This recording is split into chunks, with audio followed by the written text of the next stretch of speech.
Hey there, it's Ryan recording this in right now very snowy Park City as usual, but if you're listening to this on release day, I will be with my family in Austin, Texas. I'll tell you why in a minute. If you are somewhat familiar with the Ayurvedic medical tradition but could use a little better handle on how to fit it into your healing protocol, stick around for an interview with Dr. Virender Sodhi. When our son Ryder was diagnosed with stage 4 cancer 11 days before his first birthday, my wife Teddy and I knew we weren't going to leave anything that could get him well on the table. We've worked with countless doctors and health experts, moved away from our family and friends, raised and spent tens of thousands of dollars, even built a non-toxic house in the middle of the woods, all in the name of healing. Today, Ryder is happy and healthy, and we live more fulfilling lives than before the diagnosis. This is a revolution against what causes cancer and disease, and against what people think about how to reverse it. Whether you're actively healing and want to know all your options, keeping it behind you, or making sure cancer never touches your family, this is your revolution. This is the anti-cancer revolution. From integrative to alternative to energetic, we walk down all paths of wellness, free of bias. My name is Ryan Sternagel. Enjoy the journey. And just for the record, I am the guy somewhat familiar with Ayurveda, but in need of education on how to incorporate it. And as you'll hear in his bio, Dr. Virender Sodhi was the perfect guy to provide that information. Dr. Sodhi was the first Ayurvedic and naturopathic physician in the United States. He earned an MD in Ayurveda degree in 1980 from the Danyand Ayurvedic Medical College in Jalandhar, India. I probably butchered that. He received his ND degree from Bastyr in 1988 and was subsequently invited to join the faculty at Bastyr to teach Ayurvedic sciences and has taught at numerous other universities, hospitals, and conferences throughout the years as well. Dr. Sodhi is the most quoted naturopathic physician in the reference book Alternative Medicine, the Definitive Guide, and his articles have appeared in numerous publications. He also served as the appointed advisor for natural products to the government of Australia. Along with his three brothers, he envisioned and formed Ayush Herbs Inc., which offers the highest quality Ayurvedic herbal products and supplements worldwide. Dr. Sodhi is a member of just about every integrative medical association you could think of. He wrote a book, I would call it the book, on Ayurvedic medicine, Ayurvedic Herbs, the comprehensive resource for Ayurvedic healing solutions, and attending to patients all over the world at the Ayurvedic Naturopathic Medical Clinic in Bellevue, Washington. For the last 5 years, his main focus has been on oncology patients. As always, the information you hear on this show, or anything from the anti-cancer revolution or the Stern method for that matter, is, of course, for informational purposes only. Don't take it as medical advice, diagnosis, or treatment. Consult your doctor, or even better, many doctors of varying disciplines. Quick note, as I mentioned, when this episode airs, my whole family will be in Austin, Texas, filming for the upcoming Radical Remission documentary we're really excited to be featured in. If you haven't read that book, it's a must for cancer. And with that, I will let you get to the interview and see you back on the other side with some final thoughts as per usual. Dr. Virender Sodhi, thank you so much for coming on the Anti-Cancer Revolution. How are you today? Wonderful. Thanks for having me. It's really a pleasure to be on this show. Yeah, it's a pleasure to be here. It's a pleasure to have you here, I should say. Like I was telling you when I reached out, we've interviewed a lot of different doctors and health professionals on a lot of different topics pertaining to cancer, but Ayurveda has yet to be explored on this show. And then when I was looking at I believe I found you through past A&P presentations, Oncology Association of Naturopathic Physicians. I'd seen you'd given a talk there a couple of years back on Ayurveda and cancer, and how those two can be, or how Ayurveda can be used in cancer, and thought this would be really neat. So I Yeah, appreciate. that was actually this year in March of on-camp uh, conference in San Diego.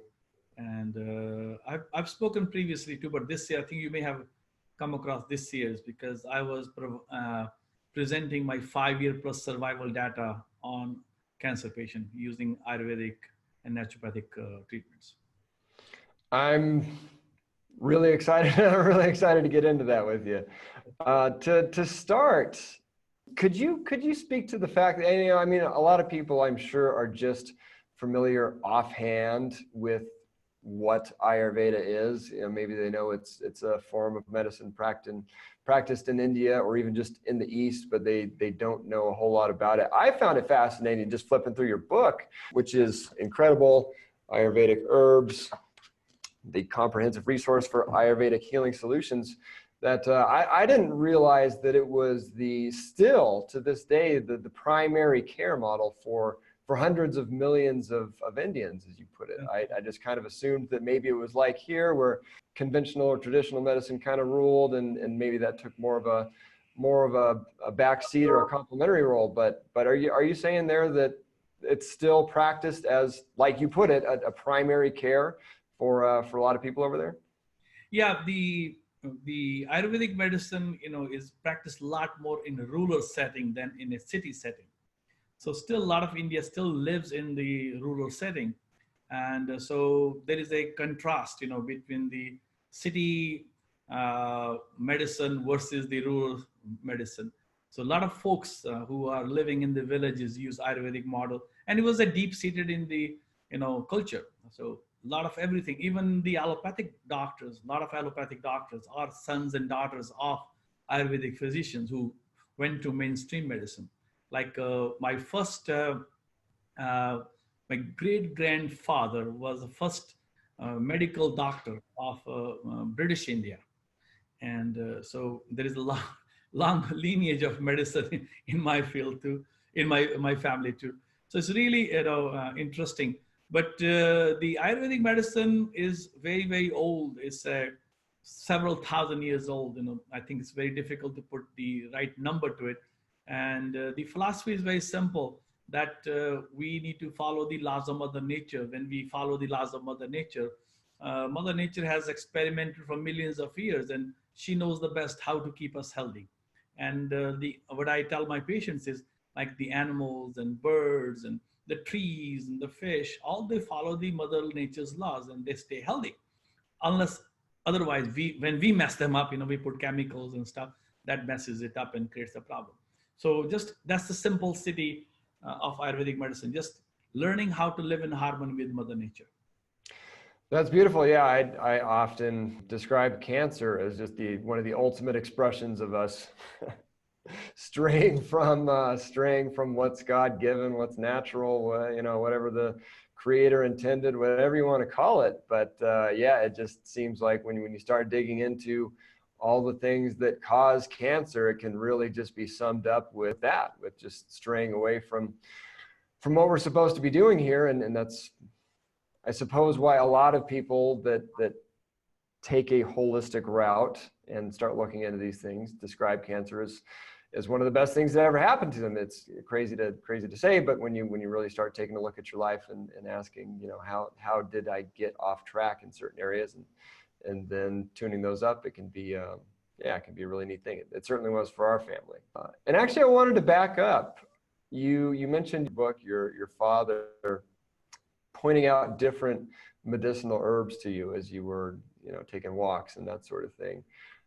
Could you just, real briefly touch on, how you got into medicine, and then what did, and I found the thing about your father really neat, because I am now trying to do that with my son. Of course, he went through cancer himself, and so now it's my wife and I joke we'll probably be breaking into his house when he's moved out to make sure he's still taking the supplements and whatnot. But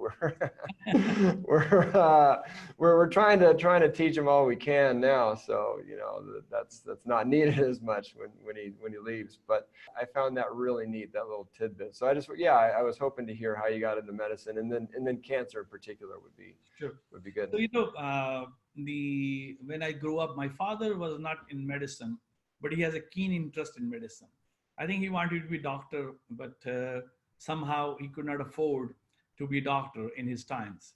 So he did his master's in history and then in English, and he was a principal of schools. So I was born and raised in a very small village in the remote Himalayas, where we have no electricity, no water supplies, just very rural, very, very natural setting. And so we used to go with him on walks. And when I will go with him on the walk, and he will stop by a plant, says, "Oh, look at this is Gotu kola. And look at the leaf of it. It's like a brain. So it's good for your brain." And then he will stop by next plant. He says, "Hey, look at this. This is berberis. And the berberis has a yellow color. So it is good for liver." So, that kind of really intrigued me. That was very fascinating to me. And he will encourage us to taste a herb as I put in the mouth and just taste it, see how it feels like, what the taste comes out. So all those, was very, very exciting to me. And I remember, I think maybe I was in 5th year of my age, I collected a medical chest, and I will go to the village doctor and tell him that, "Hey, I have a tummy ache, or I have this ache and that ache." And he will give you some medicine, and then we'll put them into empty vials of injection and label them that this medicine is for this, pain or ache or toothache or this kind of stuff, So that was in my introduction to medicine in the early age. So oncology, unfortunately, my father was also a smoker, and he smoked almost 40 some years. And I know the only fight we used to have was on smoking. And then when my son Guni, which is my first son, was born, and he grew up, I think 3 years old, and one day said, "Grandpa, you smell horrible." And he said, "Why?" He said, "You're smoking, mouth looks so ugly." And that made so much impression on him that he stopped smoking. No, you don't say. Yeah, but the funny thing is that was too late. He got lung cancer in his, I think, 65 years of age, and it was detected very late. It was already spread, and within 1 year he died. And it was very shocking to me because I, attached to him being a son, and plus also he was my mentor in many different ways. So I kind of made a vow that when I will get a chance, I will work in oncology. And then he forgot about it. So because, I migrated to USA and was practicing here, a lot of difficulty things, starting a new practice, going to school again, all those kind of factors. And then around 11, 12 years back, my sister-in-law got diagnosed with the breast cancer. And that was kind of, oh my God, I said that I'm going to work on oncology, and I stopped doing that. I will see cancer patient here and there, but was never focused mainly on them. And then, I said, I need to learn more. So I did a fellowship in oncology with Dr. Mark Rosenberg in Florida. I think you may know his name because he's a pretty well-known, he's not an oncologist, but he has put himself as a alternative integrative oncology circle out there. Yep. So learned a lot of new tools, and then my interest in oncology continued. So I've been since then, made a habit that I will spend around half an hour to 1 hour every day, early in the morning, around 4:30, 5 o'clock in the morning. I wake up and I read research. I look at molecular biology, which was not the subject when I was going to medical school. That was not taught to us. So I needed to be, acquainted with that. So I created some learning tool for myself, and thanks to the internet and Wikipedia and the medical journals, which we can all, access on the line these days. So I started to, enrich my knowledge, and then the patients start pouring in from left and right. And, I see so many patients now from nationally, internationally, people come to our clinic to get treatments. I thank you for doing it. We certainly need a lot more like you, but it's always really neat when people decide to devote themselves to. I suppose any disease is a worthwhile cause, but cancer is certainly near and dear to my heart. And yeah, salute you for it. When you talk about your father pointing out all these different herbs to you, it's something I hear a lot with. Well, I guess Eastern medicine in general, you hear about. That's kind of a common thing you hear about, is that's part of their training, is just actually finding these things in nature.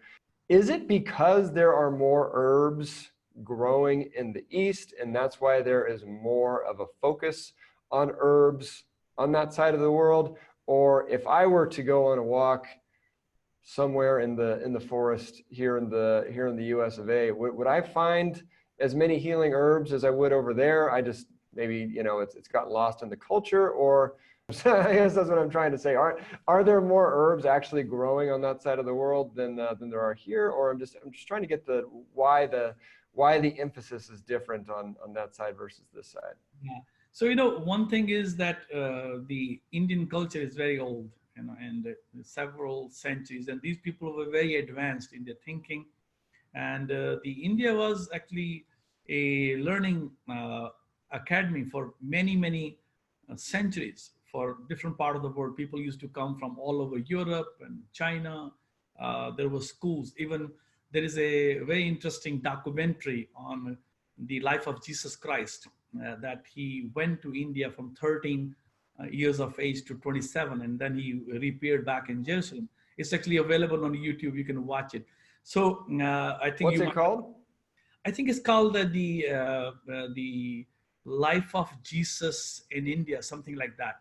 And they have, you know, they have put the documents very compelling documents. There is actually a community of Jews which lives in Kashmir, who actually followed him to India, and they still live there as Jews, you know.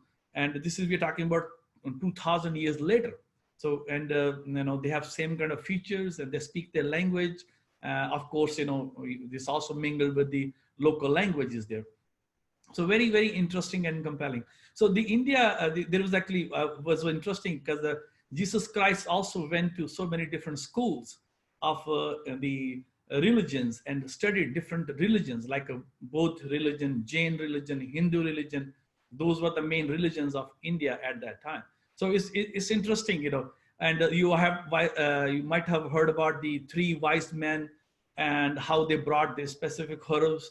And boswellia was one of them, which is called frankincense, you know, and which is the boswellia. Yep. So this is all, you know, tied to that culture there. So one of the interesting thing is that in the mother nature, like look at the behaviors of animals. They look at, they sniff it, they taste it, and if they like it, they eat it. So that's how our senses are trained. We look at it, we feel it, we smell it, we taste it. And that's how the body's intelligence understand what kind of things can be done. So it's looking at that at a different level, not through the microscope or not through the experimenting. It's through your senses, because our bodies has that natural knowledge in it. And we needed to understand at that molecule level by understanding us first, and then understanding that herb or that mineral in a different way.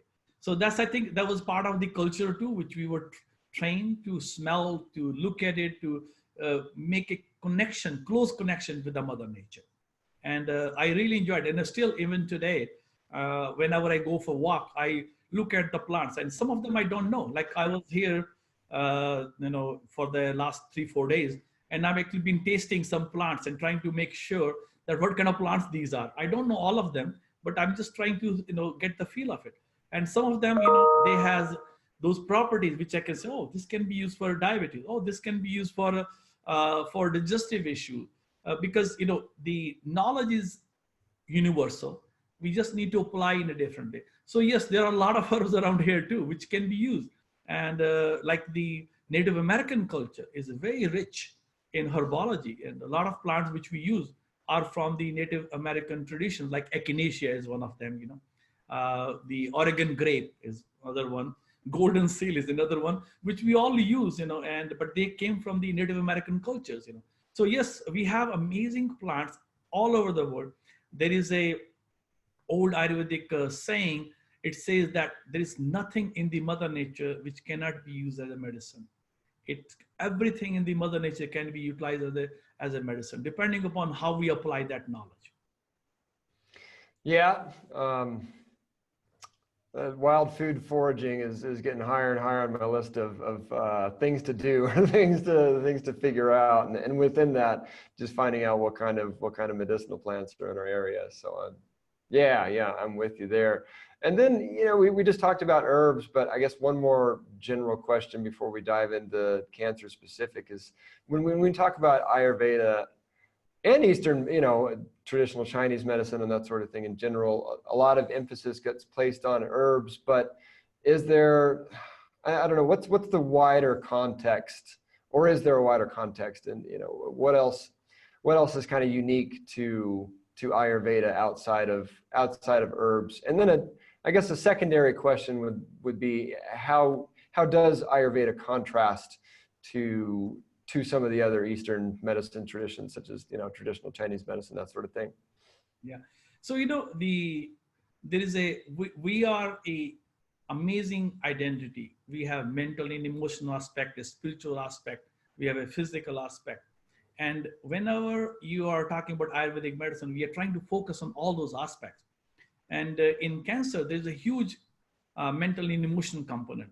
When I take a detailed history, I'm writing a book actually on oncology these days, and a lot of emphasis on mental and emotional. People who has unresolved anger, or people who has a deep attachment or deep anxiety, they are programming their system wrongly. And basically, if you look at cancer, cancer is not a one disease. It's a group of many diseases together.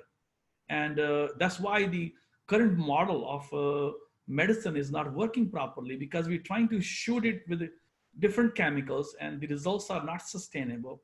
And to the extent that stage 3 and stage 4 cancer has only 2% survival. And with all these side effects, there's a huge slew of side effects.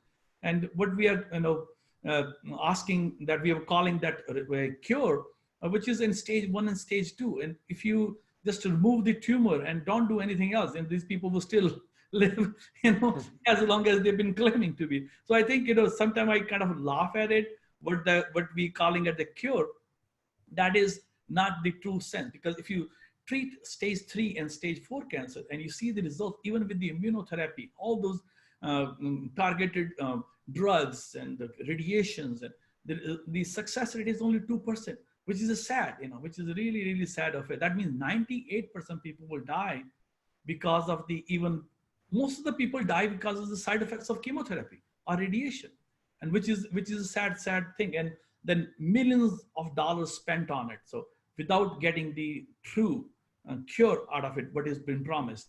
So, which is a sad thing. So the Ayurvedic medicine, it looks heavily on the mental, emotional, spiritual, physical. So the mental, emotional, how your programming has been. Like, your programming does not happen just right away. It is a long process. When you're in conception, how is your mother and father? What kind of relationship they have? Which climate they live in? And what kind of food they're eating? What kind of lifestyle they have? And if you look at all those aspects, you see almost 70 to 90% of the diseases are because of those issues. There is a less than few percentage which are genetic. Very, very 1 to 2% diseases are genetic. But most of the diseases are because people lifestyle, they're eating wrong food. And as you know, our food chain has been corrupted so badly, which is sad. It's like nothing is available. Now I have a 1-year-old grandson, and I'm always, telling my kids, they say, don't give it plastic, in the food in the plastic, this and that. We don't know. These are the new chemicals. We have no safety data on it. Like, you pick up a toothpaste, there is a triclosan in it, there is a fluoride in it. And we don't have the data of cumulative effect of 30, 40, 50, 60 years. So how we can say that's safe? And now we finding out that triclosan has the effects on cancer, has effects on osteoporosis. So all those chemicals, we adding into our system without knowing. And then what to talk about these hormones we putting on, like glycerophosphates and pesticide, insecticide, all those things accumulately, small amount, can kill the bug, but it doesn't kill us immediately, but it kills us on the long-term basis.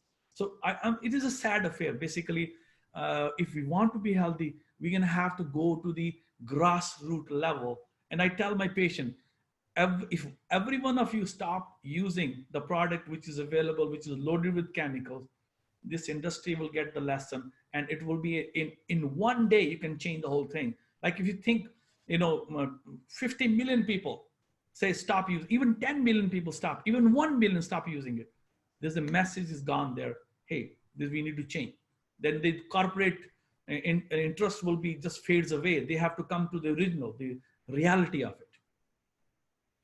Yeah, no, it wouldn't take much. And to your point about a pesticide killing a bug, but not you right away, it's, well, what's in your gut? It's little bugs. Oh yeah, that's what exactly what you tell my patient. Like we have around 100 trillion cells. We have 1,000 trillion bacteria in our gut, So very well taken, the point very well taken, because there's a, tenfold more bacteria and bugs in our gut.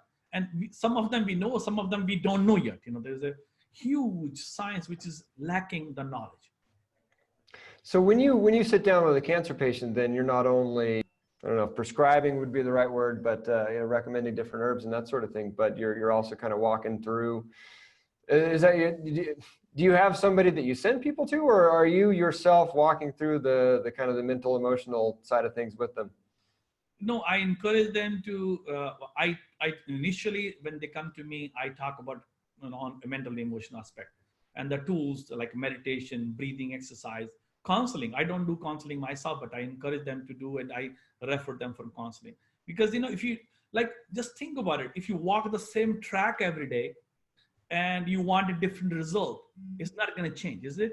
So if you're walking the same highway and that road leads to the same end which we have previously, so if you don't change that road, you're not going to get the result what you're looking for. So all those mental, emotional, we develop deep grooves in us, and that becomes like automatic. The things becomes automatic, and we are creating more of a same thing which we have done previously. Just the herb or a vitamin or a supplement or a chemical is going to be a short-lived thing. So you have to change your thought process.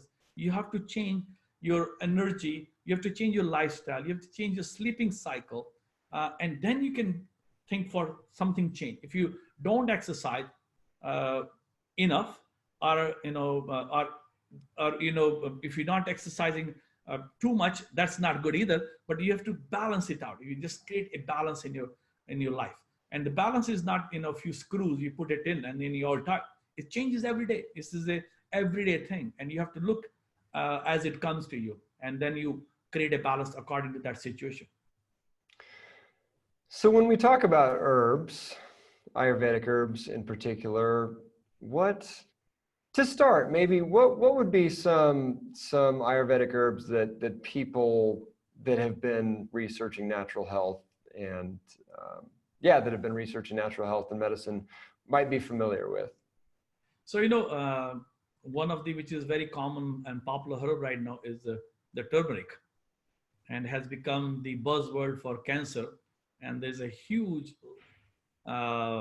research available, and a lot of work was done by Dr. Agarwal from MD Anderson on oncology and the turmeric. The curcuminoids has shown to many effects on many different kind of cancer and the inflammation, and change the gene behavior. So I think that's one of the important thing is that if you are altering the oncogenes, which is causing the cancer in the people, and you can change those, you changing the gene behavior. And I think one of the reason why I get success in my clinic, because I have designed a curcumin product which is bound to medium chain triglyceride of the coconut. And when we put people on these turmeric based curcuminoids with coconut medium chain triglyceride, the absorption is more, and you're changing the gene behaviors and cutting down the inflammation. The chronic inflammation is actually changing the gene behavior, and when making wrong copies of your cells, you are creating a cancer. So that's one thing which comes to my mind. But then there is a lot of other herbs like Boswellia, Boswellia serrata, which is, we talked about frankincense in the beginning, which is amazing herb for a lot of, again, anti-inflammatory. And there is some interesting data available on glioblastoma. I have patients with the glioblastoma, didn't cure them, but my patient lived 2+ years, which is a kind of very impressive as compared to the standard data available. It's also used for sarcomas or bone cancers. Then, another herb is ashwagandha. So ashwagandha is, again, very unique. It's a adaptogen. So as you may understand the term adaptogen means it adapts to body's functions. If your body is hyper functioning, it cools it down. If it's hypofunctioning, it brings it back. So it's a balancing herb. It goes back and forth to help the body to balance it out. Another interesting fact about ashwagandha is that it has an anti-angiogenic effect. What that means is it stops the blood supply to the tumor cells, and which you want. There was a drug called Avastin, which actually is not used anymore for majority of the cancer, because what it did, it actually promote the rebound effect and the circulation increased manifold after they give the Avastin injection. When it came, the single 1 year cost of that was around $1 million. But ashwagandha has anti-angiogenic effect. So there is a difference between a chemical and a natural compound. The natural compound has a DNA in it. So DNA has a special messenger RNA that sends messages to the body. And it can communicate. They can talk to each other. When you have the synthetic molecule, it does not have DNA in it. So the body cannot talk back and forth. So that's why the Avastin created that problem. And then, the body, the cancer cell is already smarter because it has invaded your body. It has torpedoed the immune system. It has make your immune system, crazily not very functional. And so it knows how to do it. But the natural compound, if you use it sensibly, you can actually make your immune system more stronger. So that's why I'm liking the newer immunotherapy, like PDL inhibitors, where it can understand what's going on. It makes those molecules which are attaching and trying to hide the cancer cell and remove those proteins, and now body's own immune system can attack the cell. But there are a lot of herbs in Ayurvedic medicine, in Chinese, even I think all over the world, which has similar kind of effect, which can be done. So I have in my book, I mentioned few of them, but I think there's a slew of things that can be done. And if you look at it in 10 years or so, you'll see the oncology is taking a shift already. It is already the immunotherapy. When I talked about immune system 15, 20 years ago in cancer, I was called stupid, and I was called that I don't know medicine, that I am a fluke doctor, I have no medical degree. Now, all of a sudden, that immunotherapy is taking a huge curve. And President Jimmy Carter, he has a stage 4 melanoma, and the drug Keytruda was given, which he has a specific genetic markers for that Keytruda. And he is in kind of a remission right now. And he's 90 some, I think 94, 95 years old. So you can see this is taking a different shape. And so I think in coming years, you'll see a big, huge shift coming in the oncology too. And I'm happy for that, because immunotherapy has way less toxic effect than chemotherapy, than radiation. Then there are herbs like neem. Neem is a very popular Ayurvedic herb. It is used as an antifungal, antibacterial, antiviral. So it's amazing, one herb has so many actions, and the antiviral effect is as good as the acyclovir or acyclovir. I've used for like shingles, and within 6-7 days, people has no shingles. I've used for other, diseases, viral disease, and people respond very, very nicely. But in cancer, what it does, it creates a autophagy. Autophagy means when cell start to die itself. And so it puts the cancer cells into that mode that they self-destruct. So, which is, there are drugs which also do that. Like there is a drug called chloroquine, which is also plant-based from cinchona bark. It also does that too. Metformin, which is also plant-based, also does that too. So, which is very interesting for me to read that chemical medicine, and which has origins in plant medicine, and they can change the body's structure into a way that, it's a bad cell. Body understands bad and good cell very well. But problem is the cancer cell also try to hide itself, so it can work under the carpet and invading the whole system. But when we can use those molecules, which has that effect to open up that cancer protein, which is trying to hide, and allow the immune system, we have natural killer cells, we have T cells, with a slew of things which we have in our system. We also make autoimmune vaccines, like with the dendritic cells. Body can make that stuff.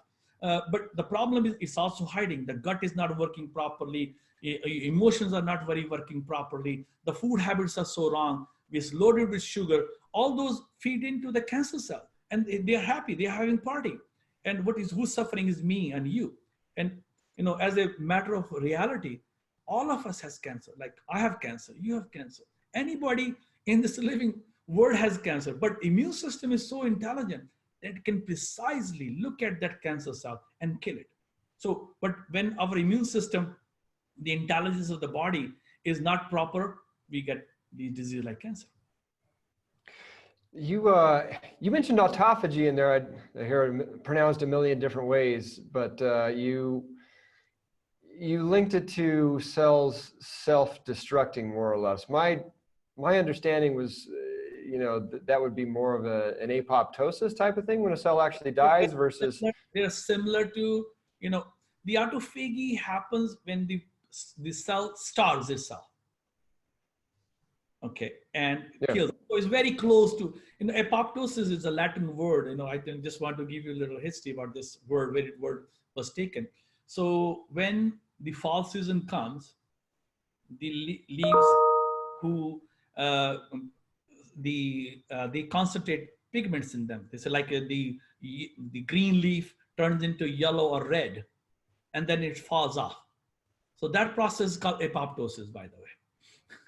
So, so that's why some people, they also relate that giving more pigments, which is carotenes, to the people, a natural carotene like lycopene or saffron, which has another pigment, or suppose the turmeric has a pigments to relate to the cancer and killing them, automatically.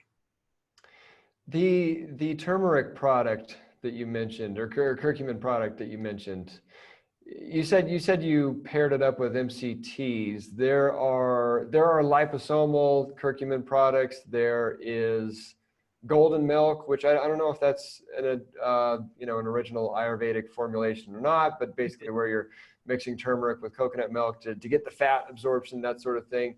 So there are existing curcumin fat products. How is what you're doing different than what I just described?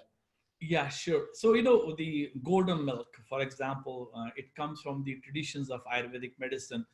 Like when our people got injured, or people has a need for turmeric, grandma used milk and the turmeric mixed together and drinking. So if you look at the structure of milk, it has a lot of medium chain triglycerides. So it makes it very lipophilic. The pigments of the curcuminoid, which is called curcuminoids, they are lipophilic, means the fat absorbs them. And so the problem with curcuminoids are they are not very bioavailable, only 0.06%, unless you use some fat with it. So that's why I designed to look at the coconut, because a lot of people are allergic to milk, and we have done to ourselves too, because of so many chemicals we put in our milk. And the average cow, when I was growing up back in India, used to milk around 4 to 6 liters of milk. And then now same cow is milking 70 to 80 liters of milk. How come that milk is same milk? You can see there is a huge shift we have done in that field. Wow. But that means that milk is not the same milk.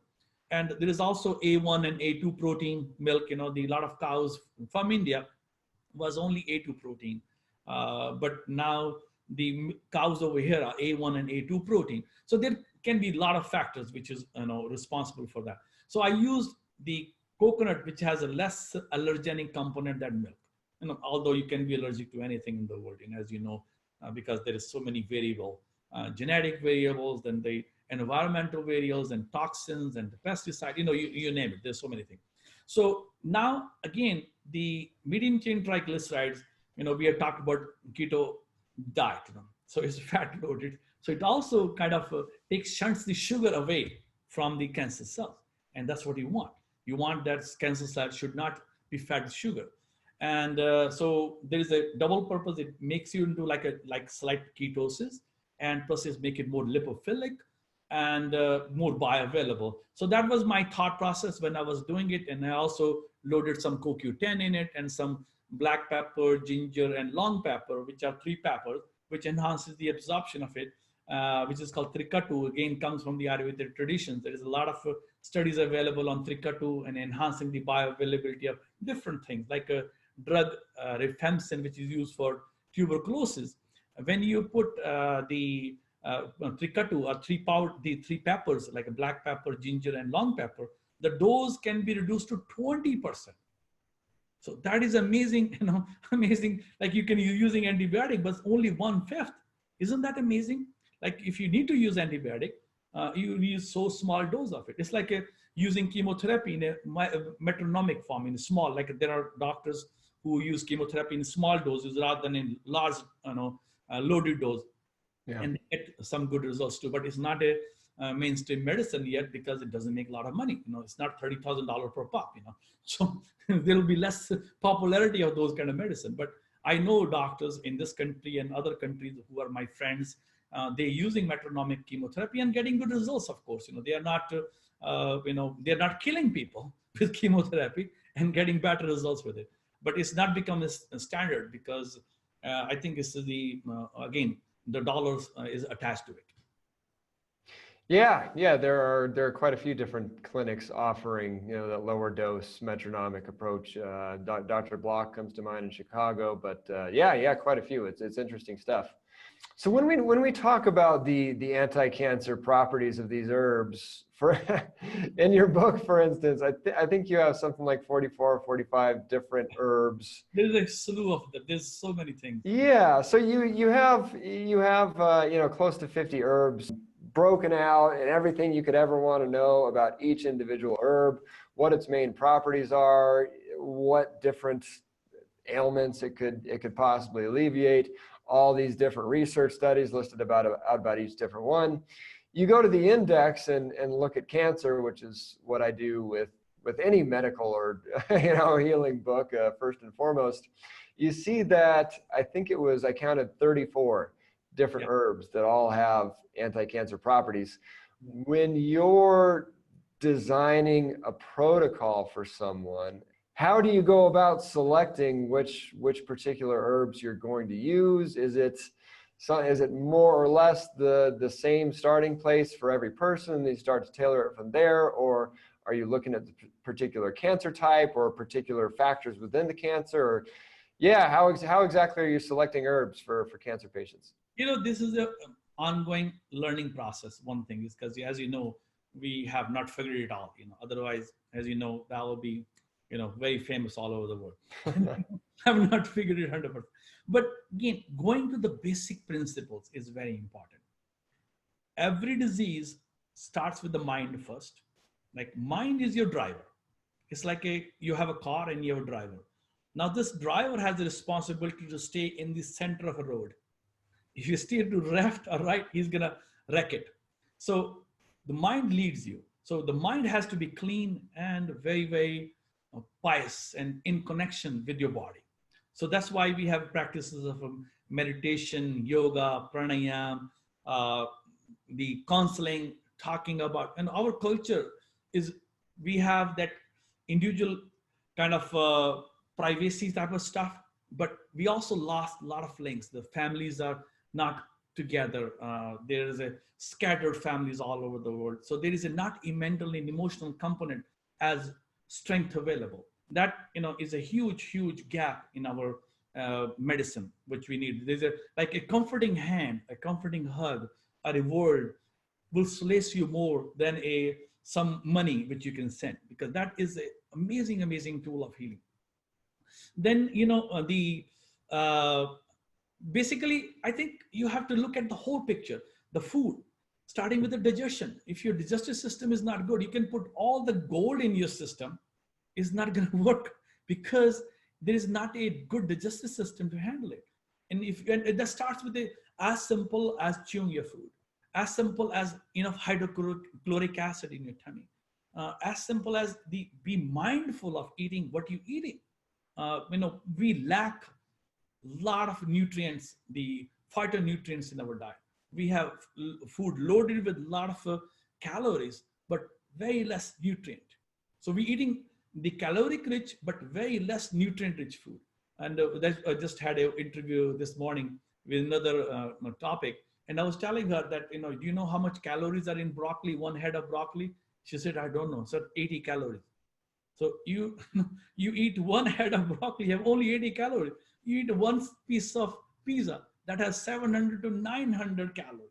Now you have, where the pizza does not have, it's a caloric dense, but not nutrient dense.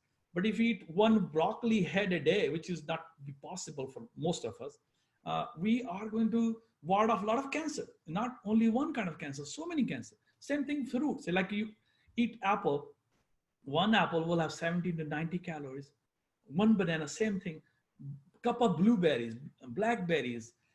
These all, they're very low. Even carrots, which is very sweet, still have less than 100 calories per pound. Spinach has 35 calories. So it's one. So like, you cannot overdose by eating lots of vegetable. And we talk about keto diet and this diet, hey guys, come to what, the paleo diet, which people talk about. But I used to be hunter.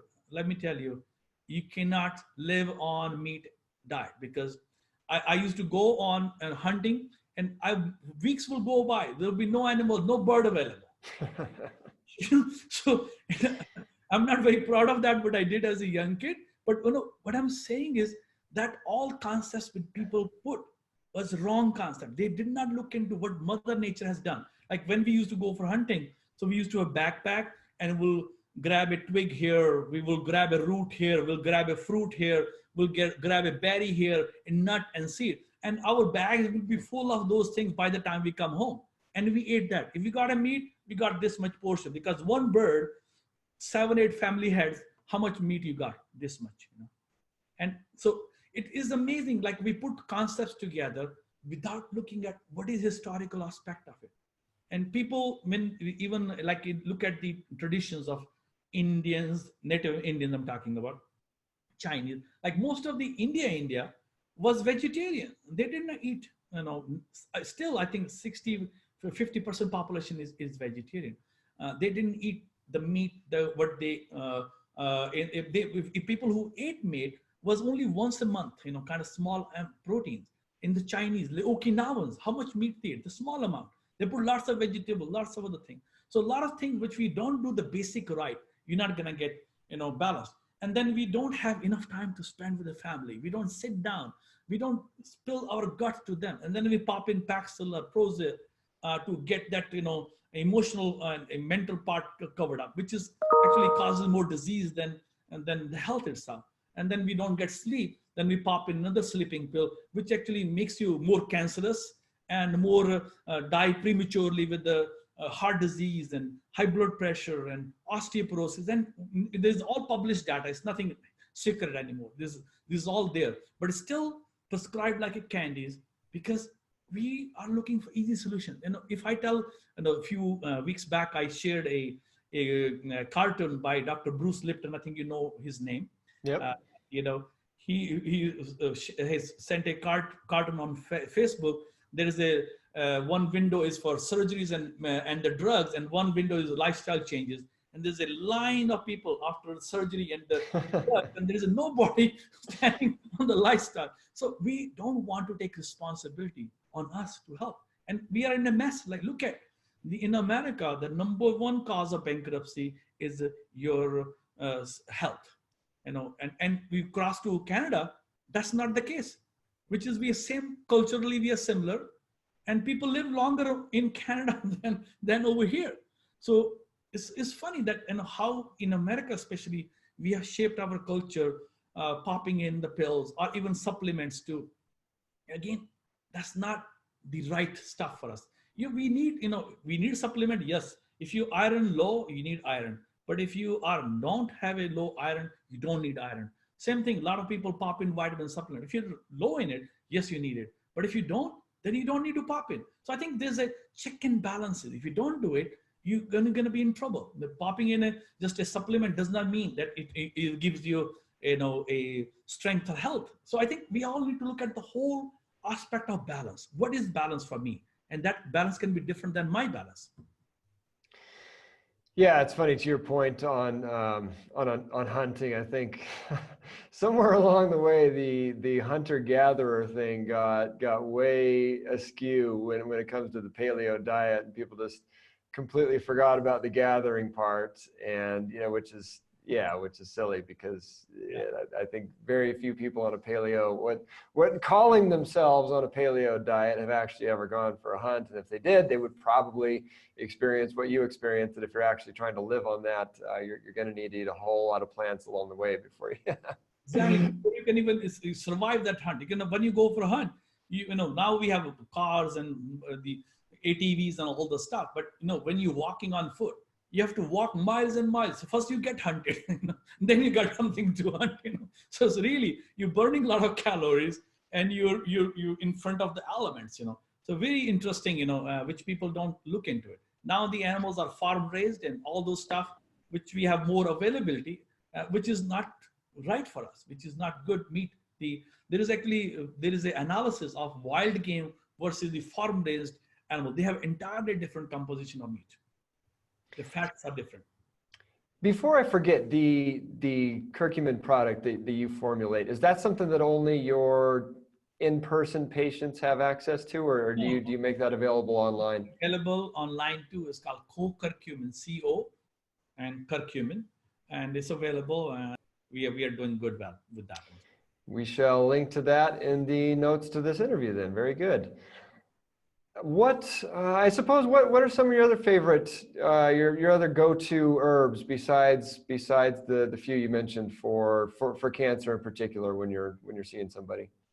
There's lots of, again, I think I didn't answer your question because you asking me a question which I can write a book on. So. But one of my another favorite herb is called Tinosporia cardifolia. So which is also, I think I've mentioned in my book there. It's called Guduchi. And again, when you study a herb, when you study a chemical, they're two different things. The chemicals, they have usually a one pathway, and they're trying to go there, and you can study it easy. And they like to do that because that's easy to study. When you're studying a herb, there are so many compounds in it.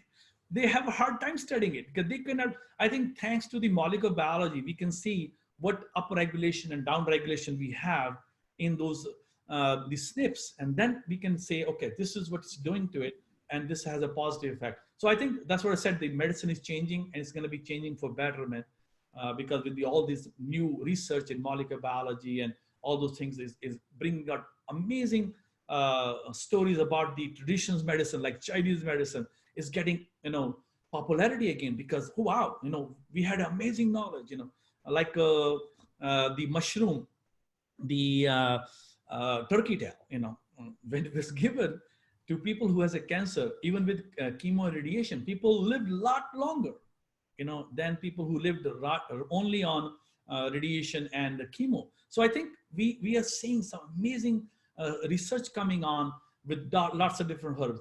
The another one, which is my favorite and very common, is amla. And again, it's an adaptogen, and we have a product called Amlaplex. This is immune booster. There's a tons of stuff available on this online too. It lowers your cholesterol, boosts your immune system. It's a good fiber. Whenever we have a good fiber, it works on your digestive system. And when you have a good digestion, that's the basis of any disease. When your digestive system is healthy, you are digesting your food, you're eliminating the garbage, chances of getting sick are very less. Sickness will never come close to you. So those are very simple, basic principles. Ginger, another Ayurvedic herb, it destroys the oncogenes. It is good for digestion. It helps garlic, onion. Again, like we Indian do that too, by the way. We fry it off and make those, sauce before we put into beans. But that actually destroys the all active principles. Yeah. If you're eating for health, chop them off, put them on the food fresh, you got the benefit. Otherwise, when you fry it off, the temperature of the oil is 550 degree Fahrenheit, give and take, so anywhere between 500 plus minus. Now, You try to throw herb or a spice in it, you're destroying it. Yeah. The active principles are gone.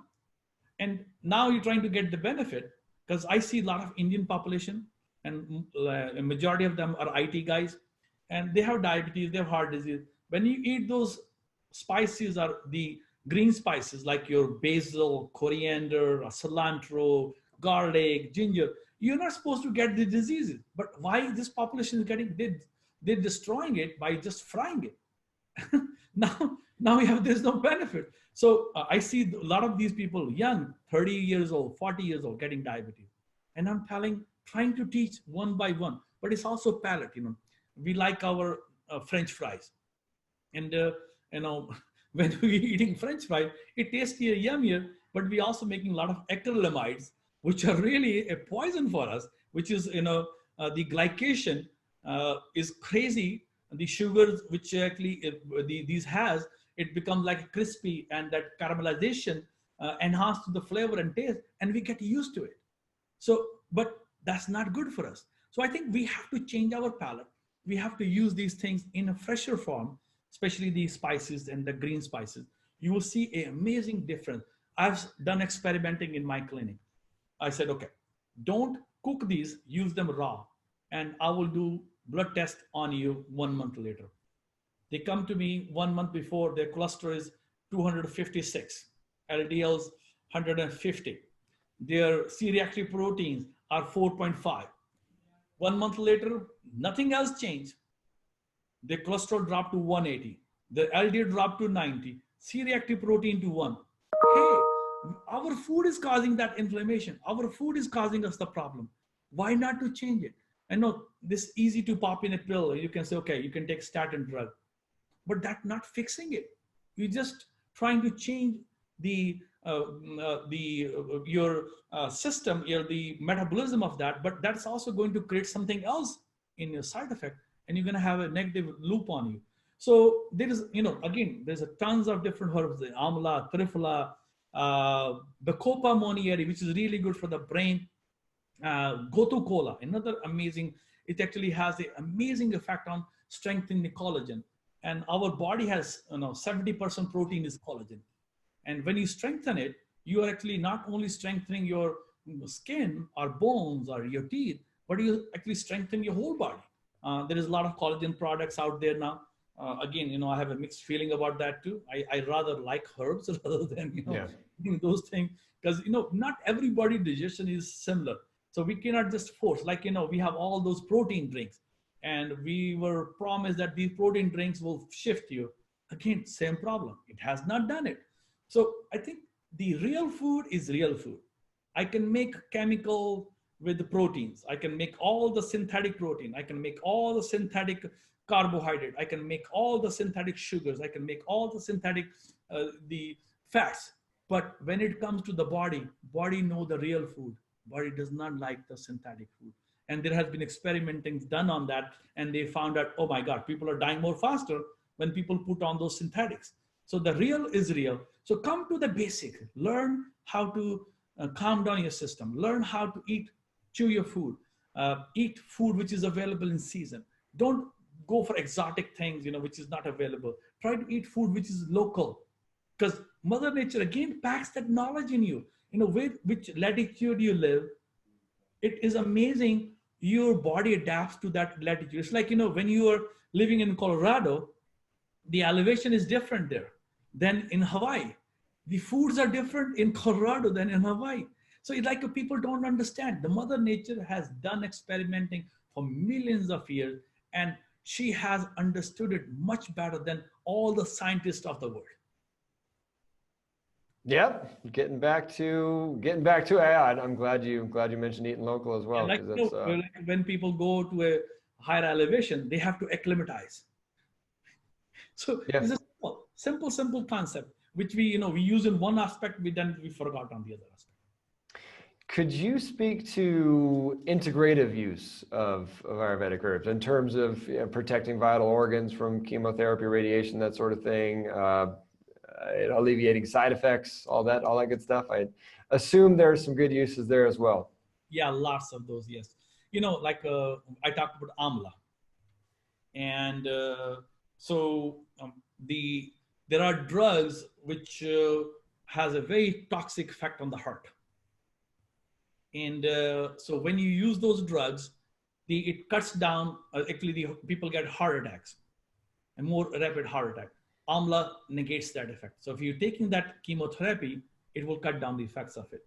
Then cyclophosphamide is used. If you use ashwagandha with it, it will cut down the effects of the negative effects of it. It enhances the effects of the good thing. Curcumin does the same thing too. It cut down the side effects of chemotherapy. When the curcumin came in, it works on the same cytochrome 450 with a lot of drugs, but people say, oh, we don't want to use it. And even my colleagues in the naturopathic community were kind of freaking about it. And I said, it doesn't make sense to me, because in vitro, in vivo, and the body and the mice, they're all different things. We're not mice. Okay. And if mice would have been translated the treatment, we have cured so many cancers in mice. Yeah. Cancers in human. So we are very different. And again, I think there is so much huge genetic variation. And the herbs, as I alluded previously, have genes in it. So our genes can modulate with that herb, which is a really amazing thing too. Then one of the severe side effects of the chemotherapy and radiation is a liver damage. Every chemotherapy, liver enzymes go south, and people come to me who has liver, their alkaline phosphatase is elevated, their SGPT or ALT, AST are elevated, their bilirubins are elevated. When they put them Ayurvedic herbs, I have a preparation called Live It too. In 6 weeks, they come to me with a couple hundred enzymes, and they will come back to or close to normal. And we see actually a lot of my patients who are, especially the engineers, they like charts. They make it when they come to me, they have date this and this, and they have that number, and then they see that drop. It is, oh my God, Dr. Sodhi, these herbs are working on me. I like those engineers because I'm not that savvy on looking at plotting those charts, but they do it for me. So it's really amazing. We see amazing success rate. Although, still a lot of oncologists will scare you like to death. So don't combine the herbs with chemotherapy. Don't do that. Will cut down the side effect. I've not seen it. And I've actively involved in oncology for the last 12 years. And over the 40, next year will be 40 years of medicine. Even previously, people used to say, don't combine. There are some herbs which will have effects with the chemotherapy. And St. John worts, I think one of the things which will come to the mind more actively are grapefruit juice, that type of stuff. But majority of herbs, they are very, very safe. Like, just to give you the statistics on it, the number one cause of death is a heart disease. Number two is cancer. Number three, any guess, is the hospital errors and the side effects of drugs. Number third cause of death. Yep. In the last 8 or 9 years, there has been 0 death reported in herb and in supplement segment due to the side effects of it. There are few people who has died, and most of them were kids because they accidentally overload the iron pills. That was the end, and the ephedra was second.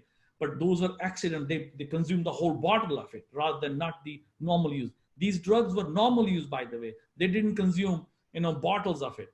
These kids who died, kids are very small, so they even 3 pills, 4 pills for them is overdose of iron. And the same thing with ephedra. I think one case was this stupid person consumed the whole bottle of it, and it killed him. So that, except for those, you have to find, and this is not my statistic, this is a CDC, Center for Disease Control Statistics. So there is a lot of safety range is available. Yes, you don't want to blindly take it. Talk to a naturopathic physician. A lot of allopathic physicians, sorry, I'm not against them. I love my colleagues. They do a good job. They're really good in diagnosing. They're really good in certain things, but they're not good in everything. But talk to your naturopathic physician. They are very well trained. I'm one of them, but I'm not trying to promote my profession, but it's reality. We have been taught herbs, and we have been also taught herb and drug interaction. And some of my colleagues take it to the extreme, and I'm kind of in the meat one, not right and not. I think that's the better approach, personally, I believe, because the information should be considered. But most of them are very quite safe. You can take like mushrooms, turkey tails, or button mushrooms. There's so many mushrooms available right now. Safety margins are huge. Like you can take a bottle of it without killing, like ashwagandha. Taking the whole bottle will not kill you. Yeah. So there is a huge safety margins in there. Yeah, always drives me crazy when they'll give you the big scare tactic on taking anything or even just eating like fresh fruits and vegetables. Try to scare you away from that. But they have no problem prescribing all of these different chemical medications in combination with chemotherapy or radiation and just not thinking anything of it. It's like, come on. Yeah, what me is when they give Tylenol 3 with, and Tylenol is acetaminophen. Acetaminophen is the number one cause of liver failure in the world. Number one cause. Okay. Combining that with chemotherapy. Yeah, you can give it, okay, just, small kid, give acetaminophen syrup, paracetamol syrup, give this Tylenol syrup. And when it comes to herb, they was, oh my God, don't take it. There are toxic herbs. Belladonna is toxic. Aconite is toxic. But there are herbs which are not toxic. So, don't consider those toxic herbs just the herbs. There is a known herbalist who was taught, who's been, gone to school or has learned those. He will know what to do with it. But don't blindly take. But most of the herbs, like turmeric, will not kill you. You may get diarrhea with it if you overeat it, but that's the extent of it. And otherwise, you should have no problem with it.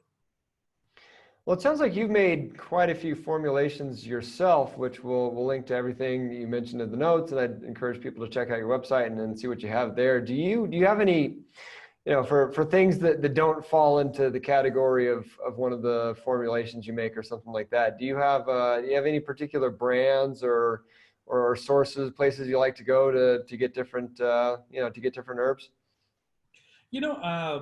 I'm actually a great. I want to look at the best quality herbs available there, and that's that's how I started this company. By the way, when I graduated from Bastyr University in 1988, I went to India and imported Ayurvedic herbs, and they were filled with the heavy metals. They had the mice poop and the pigeon poop and you name it, and that was considered unsafe for human use. So I said, this is not the right way of doing things. So we start growing our herbs, we start extracting it ourselves.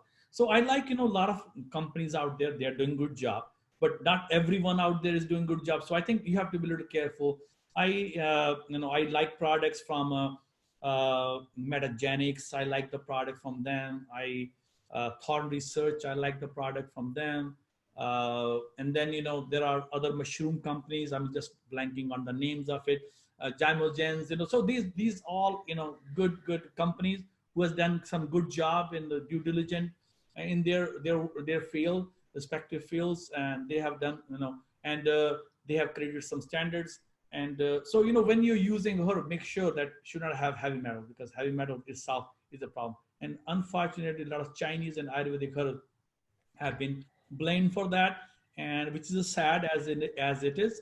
But and this practice still continues, by the way. So you cannot 100% rely on somebody saying it. And but people like us who has spent lifetime in this field, we try to find the best quality products for people out there. Yeah, no, that's a big deal when it comes to imported herbs and testing for heavy metals and all that stuff. So it sounds like you have a fairly comprehensive line of herbs yourself. Then I was not aware of that. That's right. Yeah. We have we have for immune system with one of the product called Flucomune. Then we have a digestive herb combination, which is very traditional formula called Trifla or Trifle, Amloplex, which is for immune system. We have an amazing kidney product for Rentone, which is even used for kidney cancers too. We had a good success with it, but it's also used. Recently, we had a patient who came to me with kidney stones, and he was told that we need to do a lithotripsy on it to bring your stone out. And he came to me, and I gave this product called Rentone. And in around 6 weeks, he came to my office. In his pocket, there was 2 stones. One was almost 1.2 centimeter long and 1 centimeter. Another one was around 0.5 centimeter. And he passed that stone, and we sent for the examination. It's a calcium oxalate stone. and he doesn't have to go through the lithotripsy. And lithotripsy is also has a side effects, by the way. People who go underwent lithotripsy, they get more chronic kidney failures. So again, if you can get it down without these procedures, in some cases you have to do that, because if it's blocking it, but majority of the cases you may not. So there's a lot of products which we have. Neem Plus, we have a good product there too, which is used for skin. Again, diabetes, we have a good product for diabetes called Bioavailability. So we have lots of different products which we have developed for different diseases. And being a physician and practicing myself, I always want the best quality product so that we can do the best job for our folks. Very good. Dr. Virender Sodhi, this has been great. I will plug your book one more time myself because I'm quite pleased with it. For everyone watching, you can see it there, but it's Ayurvedic Herbs, the comprehensive resource for Ayurvedic healing solutions. And yeah, I mean, for anyone that wants to dive into figuring this stuff out for themselves, because I think I said when I reached out to you originally about this interview that it's definitely an area of improvement that I've identified in myself and in my healing knowledge is getting more into herbs and Ayurveda in particular, and this has been just going through it, really good resource for me. So I'm happy to have it. I would encourage anyone out there, that feels the same way to avail yourselves of it. That being said, do you want to, are people able to, do they need to be in the area? Do you do remote consultations? And then anything else in particular you want to point them to, your website, social media, all that good stuff? Yeah. I'm new to the social media. I'm an old timer, so trying to learn that process. But, said that, we have patients coming from all over the world, by the way. We have people even flying from India to come to me here. We have patients from Europe, from Vietnam, Germany, people from all over America, from San Diego, Florida, Hawaii, and I'm very happy to report, although I'm not getting 100% success, I'm by no means saying that, but a lot of people, even in stage 4 cancer, like I have a survival of colon cancers, 8 years, with metastatic stage 4 cancer in remission, failed chemotherapy, chemo, and radiation treatment. I have breast cancer, 15 years in survival with stage 1. I have a stage 2 breast cancer, 6 years in survival. We have pancreatic cancer patient. We lived 5 years. We didn't cure him, lived 5 years. We have prostate cancers in remission and people living longer. Liver cancer, 4 years survival. Glioblastoma, 2 years survival. So a lot of people living longer. One thing which we have seen, the quality of life is amazing. They're done very well. Not everybody out there, we were able to cure them. I have a recent patient from Hawaii who has stage 4 melanoma. And when he came, there was around 20 tumors on his body. The biggest one was the size of grapefruit, and then smaller size was around plum size all over the body. And after 3 months, all the tumors had vanished from his body and with the treatment. So again, we have not cured him yet, but it's like the things are improving and the quality of life is very, very wonderfully good. So, there is good work and it's a process in learning. I think this is a thing which we all have to do. And my thing is, if we can increase the survival, that would be good. If we can go into remission, that would be God gift, amazing. Wow, we want it. We all want it. But it doesn't happen all the time. One of my favorite saying with the patient is, we all have cancer. But sometimes we have to create a relationship with the cancer. If we cannot cure the cancer, let's convert the cancer into a chronic disease, like high blood pressure, like a diabetes.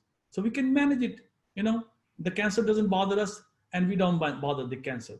But I think what you see it, the more aggressive treatments we do, the killing and using a machine gun mentality has not shown best quality of life. Yes, a lot of people has gone into remissions too, but also the quality of life is not very poor, not really good. So I think we have a point and we can integrate. There is the certain thing, like I think using metronomic chemotherapy, I'm all for it. Using a proton beam therapy, I'm all for it. Using immunotherapy, I'm all for it. So I think there is a certain things which we can change and integrate. Nutrition, nobody talks about nutrition in allopathic medicine. Sad, very sad affair. Nobody talks about mental and emotional. There's a huge component of that. Nobody talks about meditation. These are all free medicine. Nobody talks about oxygen. Oxygen is a free killer of cancer. When you breathe, God has been so kind. He gave us 2 lungs rather than 1. We don't even breathe properly. So when we breathe, we're killing cancer. There is a lot of research available on hyperbaric oxygen chambers and the cancer. So all those are free. Getting good quality sleep and getting a good gut laugh, and talking to your friend. Let the burdens of that daily life, we all get stressed out. Let it out. Don't depend on drug to relieve that burden on you, or talk to somebody you feel comfortable with. So we have a clean slate. When we have more clean slate, we are encouraging healing in all of us. That is a fantastic way to wrap it up. Dr. Virender Sodhi, thank you so much for coming on the Anti-Cancer Revolution. I really appreciate this visit with you, and I thoroughly enjoyed it. Thank you very much. Keep up your work. You're doing a good job, man. I'm all for it. And if you need any help from me, I will be very happy to help you in any way I can within my means. Well, very much appreciated. Be careful what you offer, but I'll keep it in mind. I think we are in the same kind of field. You're doing it differently than me. I'm in the trenches. You're trying to spread the word out there, and we have a lot of work to do. It's amazing. The awareness we need to create is like a huge. And I salute to you for the work you're doing. And it takes a lot of courage and a lot of commitment to do that. I know, after 62 years of my life, it's not easy job. So thank you very much, and I really appreciate the effort you're putting in for helping people. It's a selfless service, and I really, really appreciate it. Dr. Sodhi, thank you so much. You're welcome. There you go, Dr. Virender Sodhi laying down some ancient healing wisdom in modern medical practice. Definitely check the show notes for that list of primary herbs we talked about, both for cancer healing and conventional medicine mitigation. You can find that and all the resources mentioned, including all of Dr. Sodhi's own products we talked about, which I'm excited to work into our rotation at thesternmethod.com/Virender-Sodhi. VIRENDER-SODHI. And to go a step further, I wasn't just saying that to be nice in the interview. His book, Ayurvedic Herbs, really is the most comprehensive work I could ask for in better learning how to integrate these herbs into our routine. One more time, just to hammer it home, cancer really is the end result of a severe departure to nature we've taken as a species. Some of what Dr. Sodhi talked about there may seem like stuff you've heard before, but lately I've really been challenging myself to examine even deeper the way we live under this lens, and I'm still finding a whole lot to change. I invite you to take that look yourself. You might be surprised by what you find. With that, I am Ryan Sternagel of the Stern Method. Thanks for listening to the Anti-Cancer Revolution. On behalf of our whole family, we really hope you got something you can use. If you are going through cancer, just keep going, and I'll see you back here on the next one.